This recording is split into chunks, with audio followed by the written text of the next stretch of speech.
Today I welcome Dr. Ayeni, an Ivy League educated plastic surgeon, an inspiring mother of twins, and now founder and entrepreneur of men's skincare line, Blair and Jack. What pushed me to go from, just thinking about it and maybe one day I'll get to it was what I was talking about before, this whole notion of why not? Why not me? Her journey from medicine to entrepreneurship offers strategies for building confidence and self-worth. In this episode, we explore the lessons within these bold moves and how they can reshape our lives and impart invaluable tools for our kids. Let's dive in. Bimpe, thank you so much for coming and being in studio with us. Thanks for having me. We have so much to dive into. I want to just kind of start with the context of who you are professionally, what kind of brought you into the world of medicine. You've gone to Yale, you studied at Oxford, McMaster, and you did a fellowship at Harvard.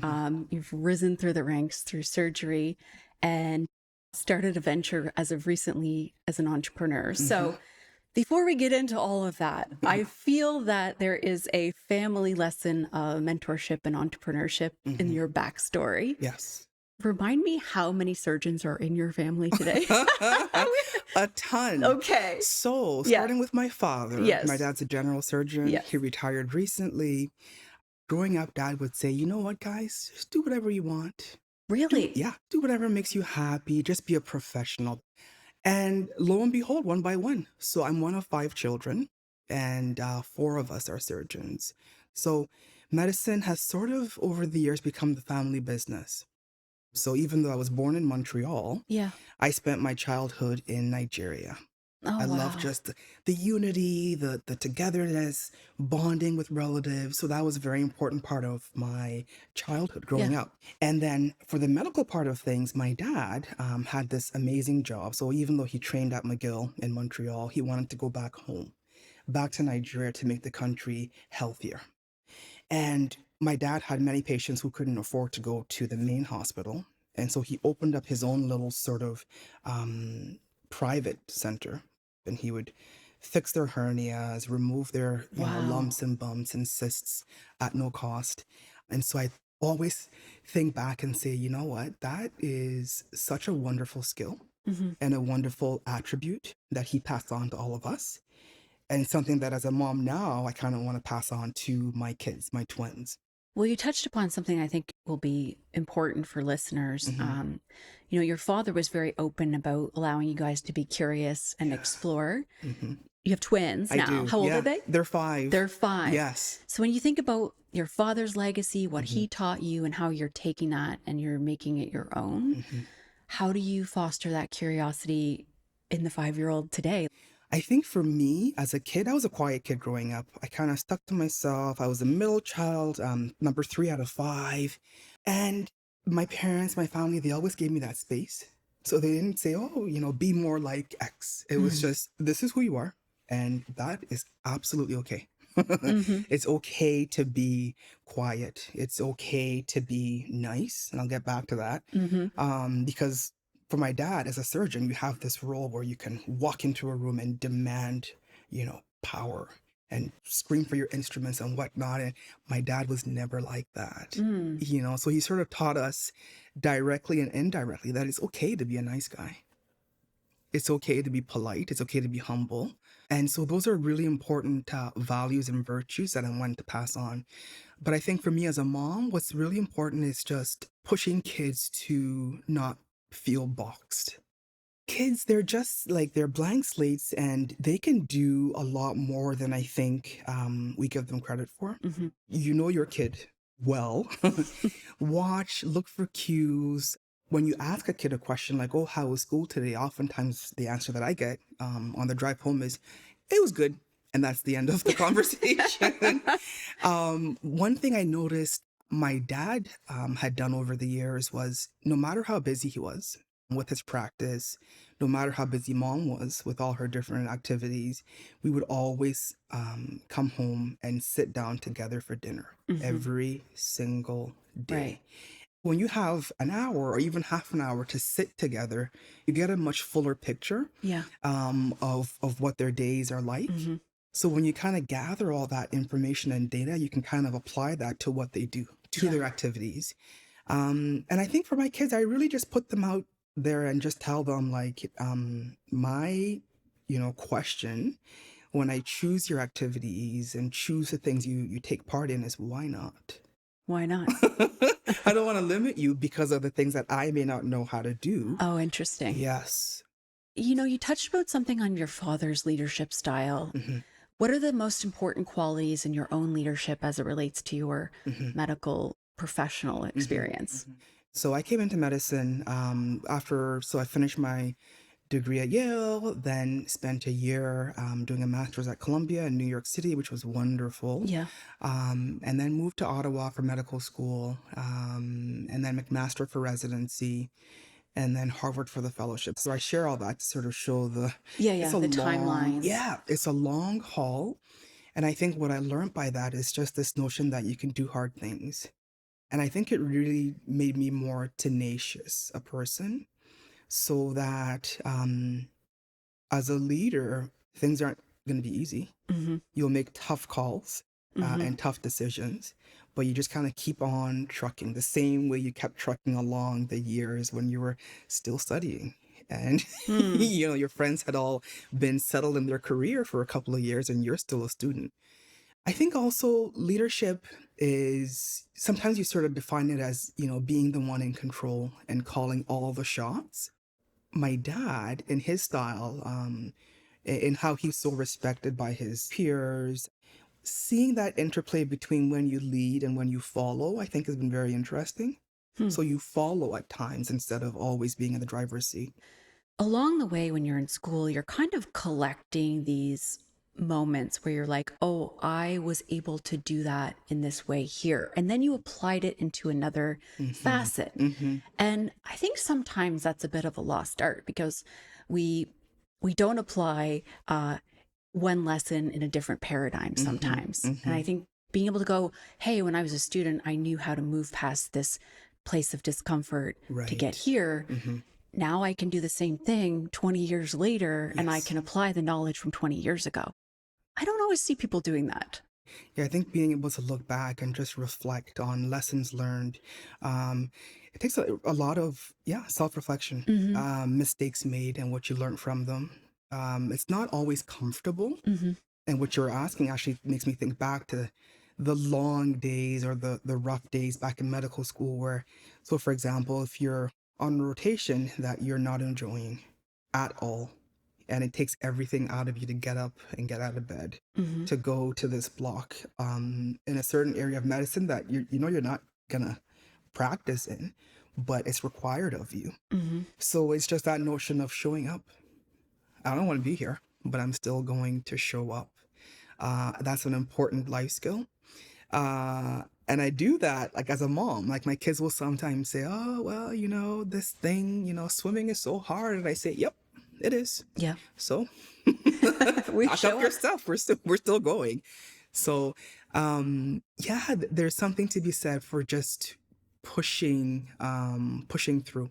What is your skill internally to not mistake the resistance that comes Hmm. up when we're on the quest for our next evolution of Hmm. ourselves with, Hmm. I'm in the wrong spot?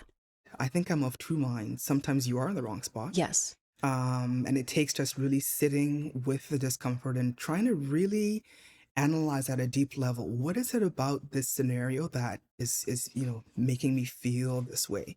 And then just understanding, having a really good sense of self, knowing your strengths, knowing your weaknesses, and saying honestly to yourself, well, I feel uncomfortable, but that's a me issue. Yeah. It's not, an external factor. Being able to separate those, I think, is very important. But it takes a lot of self-reflection. You said something about the process of, how you moved through discomfort in medical school. Hmm. You said you could see the light at the end of the tunnel, Yes, right? yes. There are many people who can operate in that framework Hmm. because there's a given, there's a known at the end, there's a known entity when you Hmm. get there. Yeah. That's not always the case in entrepreneurship. Hmm. And I am so fascinated by your story because you are operating in both tracks highly successfully. Hmm.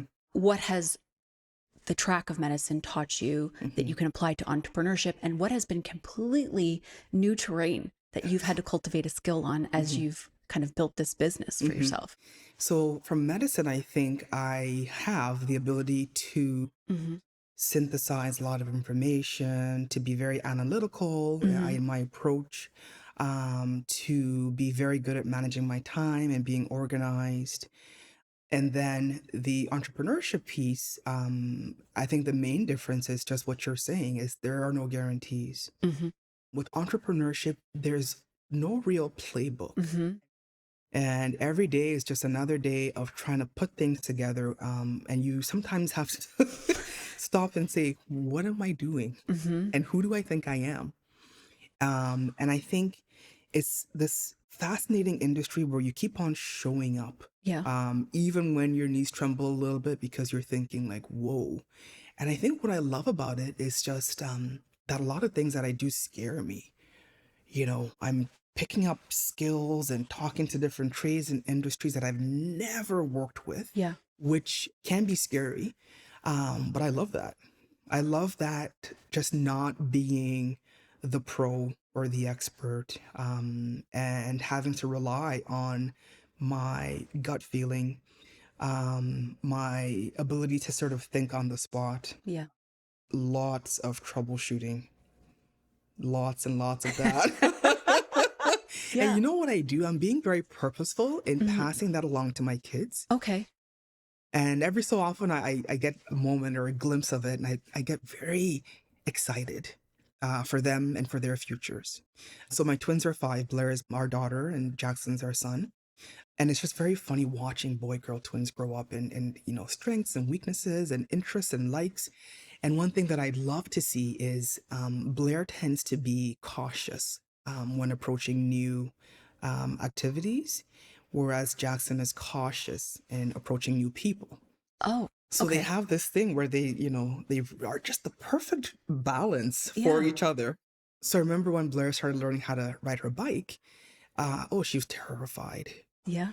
And so her father and I were watching her doing one of her lessons. And when she finally, that moment when they finally are able to go on their own, Hmm. and there she was pedaling along, and she's saying, fear is not real.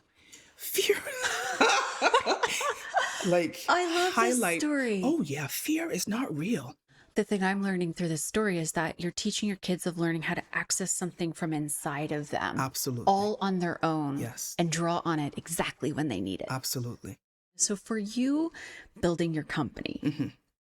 A, how did you know you had the potential to do it? But B, what was the spark and the genesis of you wanting to do it? So my husband had these shaving bumps and irritations, and he really was sort of the genesis of this entire venture. Okay. He came to me and he said he had skin issues, and he felt that with my background as a plastic surgeon, I was well positioned to help him out. Hmm. There are just so many different elements that come into play. One is the network. We all have a network. Hmm. Sometimes you forget how strong that network is until you Mm. sit down and you say, hey, wait a minute. He's asking me for help with a skin issue. I do this every day, Hmm. for a unique skin issue, that is. So, whenever I have these situations and challenges with my own patients, what do? I look at the literature and review it, and then I call people in my network, i.e., my colleague Miranda from Origins Pharmacy, and I say, hey, listen, I've got this issue. What do you think? Should we mix a little bit of this for the itchy part, that for the pigment, this for that? And we try, just using our different skill sets, right? I called a compounding pharmacist. She made a solution. He tried it. And here's the thing about my husband: he's really honest, sometimes too honest. And so I sort of made the very first concoction, thinking, we'll see how it goes, Yeah. knowing fully well that if it didn't work, he would tell me, sorry, this isn't it, nicely. But he's not somebody who kind of tells you what you want to hear just to make you feel, a certain way. The moment I knew I was onto something was when this honest man had tried the combination I gave to him from the pharmacist. Um, and he, without me even asking or prompting, said, this is incredible. Out the gate. Out the gate. Yeah. And I thought, wait a minute. Knowing him for who he is and how he communicates, I thought, this is interesting. And he kept saying it over and over. So this consistent message of this is amazing. I'm a 40-something-year-old man who has tried many things over the years, and this actually really works for me. And I think hearing that was when I thought, okay, how many other men are like him who are out there, who are looking for something that doesn't exist yet? And so I think that pushed me to say, okay, let me focus some more energy and attention on seeing how I can take this from a solution for one to a solution for many. And I think what pushed me to go from, just thinking about it and maybe one day I'll get to it was what I was talking about before, this whole notion of why not? Why not me? I love that line because we can all apply that line. Okay. Absolutely. And then second thought after why not me? What happens? It's looking at the other questions. How am I going to make this happen? What do I have to do to get this to where I want it to be? And that's involved a lot of help from a lot of people. Whether it was something like looking at how we initially we just had good old fashioned medical grade packaging. And then it got things really got elevated to a Right. different level. And I was very fortunate along the way because what I found is whenever I would ask people for help, they were very generous with their time, with their ideas, opinions, and contacts. Yeah. That always stuck with me in this notion of paying it forward because I'd love nothing more when all of this is said and done and I have more time. Wish me luck. It'd be amazing to mentor those who are in beauty spaces looking to do just this. Right. There have been so many ups and downs and trial and error, some complete failures. I'll never forget, during the pandemic, waiting weeks and weeks and weeks for packaging to arrive. And then packaging did arrive and we took it out of the boxes. And my husband and I were like, the white bottle that we thought we were getting is gray. And the lettering is a little askew. It's not straight. So And what do you do with that? You send it back or you go forward with it? well, a little bit of both. Yeah. Went forward and then just really thinking outside the box, Right. and saying, well, I guess we're going to revert to plan B. I am so curious on why you didn't give up because one could say, hey, I have this great other thing going over here Absolutely. in medicine. Yes. Why do I need all the hassle? I guess quitting isn't my thing. I'm one of those who just, and my parents saw that early on. They would say, I mean, she's just relentless. I think this is a big skill of people, but goes back to know thyself, right? Yes. And where are my strengths? Absolutely. What is trying to emerge? How do I move into this next version and chapter of life and have the courage and bravery to do it? How do you hold all of this together with a level of balance being a mom of twins? You're still in your medical practice Yes. and you're launching this business. Yeah. What is your secret here to the balance of this multifaceted life you live? Balance is an interesting word. Yeah. And I think for me, balance means keeping it together in spite of all the various challenges. Yeah. So for me, on like a daily or a weekly level, that means what did I do well this week? Because I know for a fact that I'm not going to be able to get every single thing done at a very high level. There are some weeks where I am on top of things when it comes to all the faxes coming into my office for my practice. And I say, wow, that was incredible. Mm-hmm. And then there's some weeks where you just look and you say, well, womp womp. Mm-hmm. And that's okay. Being okay Yes. and not holding a level of guilt or a standard to yourself that you obviously do, right? Like you Yes. have a very high standard of excellence, Mm-hmm. but there's some level of personal empathy that you give yourself along the way here. I think humor helps, Yeah. to be honest. Yeah. You have to laugh at yourself. I hope that women listening can give themselves a bit of this, Yes. release valve. 'Cause there's Yes. a lot of pressure and stress Mm-hmm. and high ambitions and wanting it to be perfect. Yeah. I see a lot of high performing women in leadership, holding this impossible standard Right. and not necessarily learning to navigate that. I think that's kind For of the sure. chapter I see a lot of women in right now. Absolutely. There's just so much to do in any given day. Yeah. So, like, the world needs to give us grace to do that, and to be vulnerable and to fail at times, and not then, brush this, stroke of, oh, well, see, that's the problem with you trying to accomplish so much, because that's not fair. I have one more kind of leadership skill that I'm curious to get your perspective on. Bravery. I've been thinking, like, what does it take to be a surgeon? You embody some bravery. And how have you had to lean on it, and how has it evolved over time for you? It takes being brave to meet strangers, Yeah.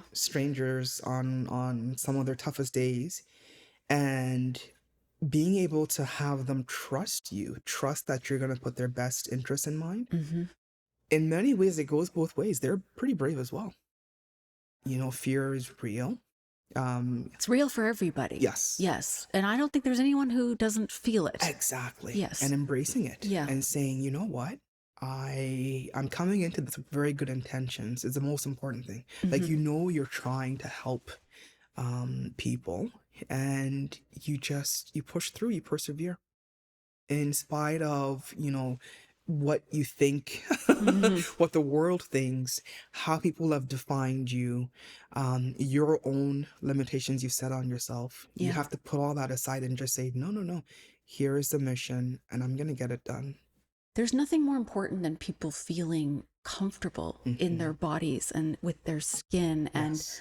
I suffered with eczema and acne growing up. So I know what it feels like to not feel fully able Yes. to show up and be comfortable in your skin. And so thank you for being brave in your pursuits. Thank you. Thank you. I appreciate that. Yeah. And you're doing wonderful work in the world. Thank you. If people do want to kind of follow along on your Insta, where can people find you? Blair and Jack, Blair and Jack. And then on my professional page at Dr. Bimpe, so DRBIMPE. Okay. Awesome. Thank you so much for coming into the studio. Thank you. This was great. Thank you for joining us. Don't forget to follow us on Instagram and LinkedIn, where we transform the wisdom from our podcast into practical tips, tools, and takeaways for your leadership journey. Find us at grit.grace.podcast. See you next week.